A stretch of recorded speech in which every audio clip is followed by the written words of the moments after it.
KCR welcome. ఎందుకంటే 2 సంవత్సరాల తర్వాతనైనా ప్రజా సమస్యలు ఉన్నాయి, వాటి మీద కొట్లాడదాని బయటికి రావడం అనేది ఒక ప్రజాస్వామ్యయుత వాతావరణం. మేము దాన్ని వ్యతిరేకించాం, కానీ చాలా సమాధానాలు చెప్పాల్సిన అవసరం ఉంది. అట్లనే అసెంబ్లీకి కూడా రా. మీ పార్టీ సర్వం సంకనాక ముందే బయటికి రావడాన్ని మేము ఆహ్వానిస్తూనే ఈరోజు ఎన్ని రకాల సమస్యలకు మీరు మీ పార్టీ కారణమైందో కూడా ప్రజల ముందు సమాధానం చెప్పాల్సిన అవసరం ఉంది. దాని కొరకు నేను రమ్మనేది ఏదో చూపుగానో కొత్త పెళ్లి కొడుకుగానో తెలంగాణ రాజకీయాల్లో వచ్చిపోమని చెప్పడానికి కాదు. ఒక కొత్త కల్చర్, మామూలుగా ఎంప్లాయీస్లో వర్క్ ఫ్రమ్ హోమ్ లెక్క వర్క్ ఫ్రమ్ ఫామ్ చేసి ఇన్ని రోజులు కాకుండా, మీ కొడుకు మీ అల్లుడి వల్ల కాకుండా మీ బిడ్డను బయటికి వెళ్ళగొట్టి ఇప్పుడు ప్రజా జీవితంలోకి రావడాన్ని ఆహ్వానిస్తూనే ఈరోజు కాళేశ్వరం గురించి ఎందుకు మాట్లాడడానికి నోరు రాలే? పాలమూరు రంగారెడ్డి గురించి మాట్లాడుతున్నావు. పాలమూరు రంగారెడ్డి కాంగ్రెస్ పార్టీతో పొత్తులో 2004 నుంచి పొత్తుతో ఉన్నప్పుడు మాట్లాడలేదు. ఎప్పుడో అంజయ్య గారు కట్టిన జూరాల గురించి మాట్లాడుతున్నారు.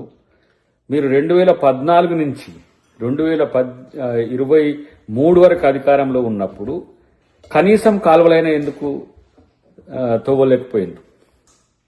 ఇలా పాలమూరు రంగారెడ్డి గురించి చర్చ పెట్టే ముందు కల్వకుర్తి లిఫ్ట్ ఇరిగేషన్ అనేది ఆల్మోస్ట్ ఆల్ కంప్లీట్ అయిన దాన్ని ఎందుకు దాన్ని కంప్లీట్ చేయకుండా పెట్టినరో మీరు ఇలా చెప్పాల్సిన అవసరం ఉంది. దీంట్లో వెనుక మర్మం ఒకే ఒకటి, మళ్లీ తెలంగాణ ఆంధ్ర మధ్యన జలజగడాలు లేపడం ద్వారా, తెలంగాణ సెంటిమెంట్ను రగిల్చడం ద్వారా రాజకీయ లబ్ధి పొందాలని ఒకే ఒక వ్యూహం దీంట్లో కనబడుతున్నది.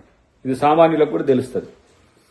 అదే గనక తెలంగాణ భవిష్యత్తే నీకు ముఖ్యమై ఉంటే తెలంగాణలో ఉన్న ఇతర అంశాలన్నింటినీ తెర మీదకి తీసుకొచ్చి వాటి మీద చర్చ పెట్టాల్సిన అవసరం ఉండే. మా ముఖ్యమంత్రి గారు అంటుండ్రు కదా, ఇప్పుడు మీరు వస్తా అంటే చర్చ మీడియాలోనో లేకపోతే ప్రెస్ మీట్లలోనో ఎందుకు, అసెంబ్లీలో పెట్టుకుందాం. ఎవరు ఆ రోజు 60% ఆంధ్రాకు 40% తెలంగాణకు రావాలని అగ్రిమెంట్ చేసిండ్రో, ఎవరు బనకచెర్ల ప్రాజెక్టుకు సంబంధించి మౌనం వహించిండ్రో, ఎవరు గోదావరి జలాల హక్కులు కోల్పోవడానికి కారణమైందో అన్నిటి కూడా చర్చ పెడదాం.